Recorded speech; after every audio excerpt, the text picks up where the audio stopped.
Assalamualaikum warahmatullahi wabarakatuh. Saya Nur Nadia binti Muhammad Anwar, Nama Metrik 03 DDT 20F 1014. Saya daripada kumpulan 3 ingin bertentangkan tajuk kesan Perjanjian Inggeris Belanda 1824 bersama kawan-kawan saya Farhana dan Auni. Perjanjian Inggeris Belanda berlaku pada 1824. Ia juga dikenali sebagai Persetiaan London. Ia adalah perjanjian antara United Kingdom dengan Kemaharajaan Bersatu Belanda pada 17 Mac 1824.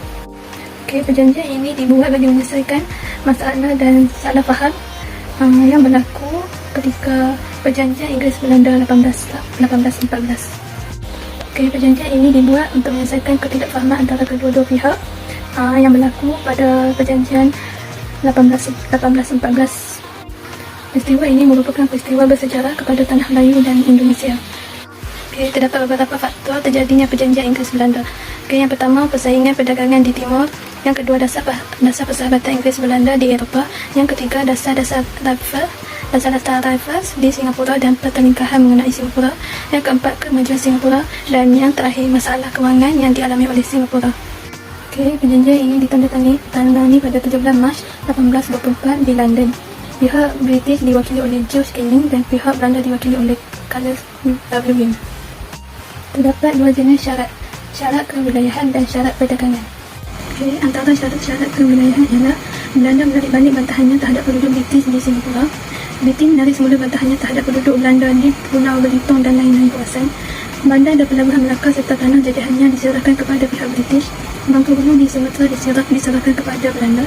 Belanda menyerahkan semua lojinya di India serta hak keistimewaannya yang ada kepada British. Wilayah-wilayah tersebut tidak boleh diberikan kepada kuasa-kuasa lain. Semua penduduk di wilayah jajahannya telah ditukarkan diberi tempoh selama 6 bulan untuk memutuskan harta mereka. Perpindahan hak-hak kedua-dua pihak adalah mula dijalankan pada Mac 1825. Syarat-syarat perdagangan pula ialah kedua-dua pihak bersetuju membenarkan saudara mereka menjalankan perniagaan di Kepulauan Timur India Zealand dengan hak masing-masing.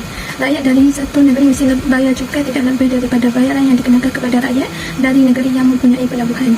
Kedua-dua pihak mesti mengarahkan rakyat, pihak yang kuasa tentera dan awam supaya menghormati kebebasan perdagangan. Kedua-dua pihak mestilah menghapuskan lalu-lalu di laut sebelah timur. Pelabuhan-pelabuhan yang baru tidak dibenarkan ditubuhkan di Kepulauan Timur tanpa mendapatkan pengesahan terlebih dahulu daripada kerajaan mereka di Eropah. British mengakui monopoli terhadap perdagangan rempah di Kepulauan Maluku. Terdapat banyak kesan Perjanjian Inggeris Belanda pada 1824. Antara kesan Perjanjian Inggeris Belanda pada 1824 kepada politik ialah pembahagian Kepulauan Melayu kepada dua negara. Kepulauan Melayu terbahagi kepada dua bahagian kerana untuk menyelesaikan masalah perebutan kuasa yang berlaku di antara British dengan Belanda. Pihak Belanda mendapati bahawa British telah menjalankan aktiviti perdagangan dengan Betawi di Indonesia tanpa persetujuan pihak mereka.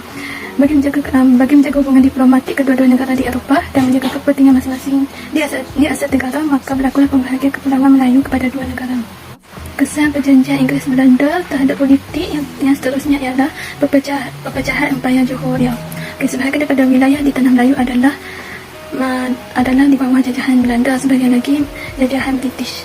Kejatuhan Empayar Johor kerana Singapura. Tanah besar Johor dan negeri Pahang adalah di bawah pengaruh British, manakala Riau Lingga di bawah pengaruh Belanda. Perebutan takhta Johor antara Sultan Hussein dan Sultan Abdul Rahman telah menyebabkan berlakunya perlawanan. Sultan Hussein diiktiraf menjadi Sultan yang sah di tanah besar Johor, manakala Sultan Abdul Rahman menjadi Sultan di Kepulauan Riau Lingga. Di kesempatan ini, Bendahari Ali di Pahang berjaya membebaskan diri dari kekuasaan Johor. Bendahara Ali telah mengisytiharkan kemerdekaan setelah berjaya membebaskan diri kepada negeri Pahang pada tahun 1853.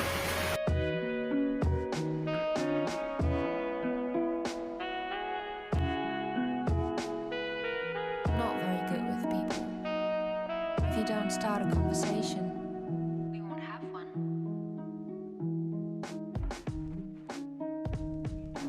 Assalamualaikum warahmatullahi wabarakatuh. Nama saya Nur Auni binti Muhammad Ramli. Nombor Metrik 03 DDT 20F 1008. Kesan Perjanjian Inggeris Belanda dari segi politik, perkembangan politik di Sarawak.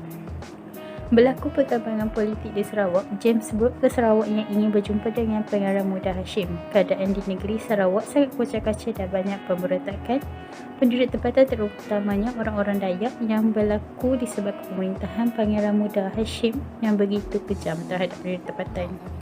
meminta bantuan James Brooke bagi menstabilkan keadaan dengan balasan Pangeran Muda Hashim akan melantik Brooke sebagai Raja di Sarawak. Brooke telah menjadi Raja Sarawak pada 24 September 1841 dan pelantikan ini telah diiktirafkan Sultan Brunei. Kesan Perjanjian Inggeris-Belanda. Politik. Penubuhan negeri-negeri selat. Wujud negeri-negeri selat yang terdiri daripada Singapura, Melaka dan Pulau Pinang. Ketiga-tiga negeri ini telah disatukan di bawah satu pentadbiran oleh kerajaan British untuk menyeragamkan sistem pentadbiran yang disediakan ada agar lebih sistematik dan teratur. Pentadbiran ini diketuai oleh seorang gubernur setiap negeri, telah dilantik seorang residen bagi membantu gubernur dalam setiap urusan pentadbiran negeri. Melaka yang kurang strategik banding dengan Singapura, Pulau Pinang pula dikatakan tidak strategik kerana pusat pentadbiran negeri ini telah berpusat di Singapura. Kesan Perjanjian Inggeris-Belanda dari segi ekonomi.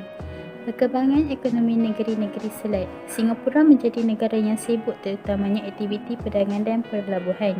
Biji timah dianggap penting pada ketika itu yang mana biji timah ini akan diekspor dari Melaka ke negara luar melalui Selat Melaka. China dan Great Britain merupakan negara pengimport bagi biji timah dari Singapura.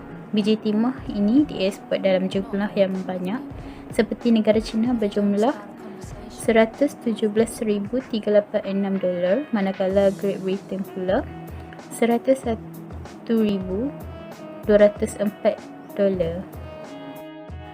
Kepesatan aktiviti perdagangan yang berlaku di Singapura hasil daripada termeterainya Perjanjian Inggeris-Belanda 1824. Pihak Belanda turut menghapuskan dasar monopoli dalam aktiviti perdagangan di Kepulauan Melayu.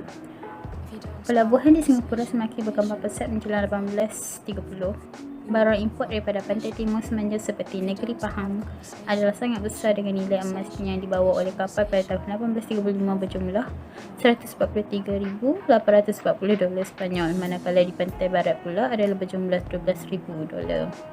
Nilai import secara keseluruhan di semenanjung melebihi $300,000 Spanyol setiap tahun. Assalamualaikum warahmatullahi wabarakatuh. Nama saya Fahana binti Bashir, nombor metrik 03 DDT 20F1011. Hari ini saya akan membentangkan tentang kesan Perjanjian Inggeris-Belanda. Okey, terbentuknya duit ekonomi. Ekonomi yang dijalankan oleh masyarakat Melayu pada ketika dahulu hanya bersifat sara diri dan bukannya untuk dikomersialkan. Perusahaan biji timah semakin berkembang pesat. Hal ini kerana kemasukan pedagang dari China dengan memperkenalkan cara-cara perlombongan oleh orang China. Pengkomersialan biji timah ini pula British telah menyediakan perkhidmatan pengangkutan dan perhubungan serta dasar-dasar seperti kenakan cukai yang rendah. Para pemodal dari Eropah dan China juga turut menanam modal dalam tanaman seperti gambir dan lada hitam. Penanaman tebu apabila sebanyak 11 buah ladang tebu dibuka dan majoriti ladang tebu dimiliki oleh orang Cina, sementara kilang gula pula dibuka dan diusahakan oleh pedagang dari Eropah. Kemasukan imigran Cina yang ramai, maka kerajaan telah mewujudkan satu sistem yang dikenali sebagai sistem Kangcu pada tahun 1844. Getah juga turut dikomersialkan pada ketika itu bagi meningkatkan lagi ekonomi di tanah Melayu. Seterusnya adalah perubahan perundangan milikan tanah.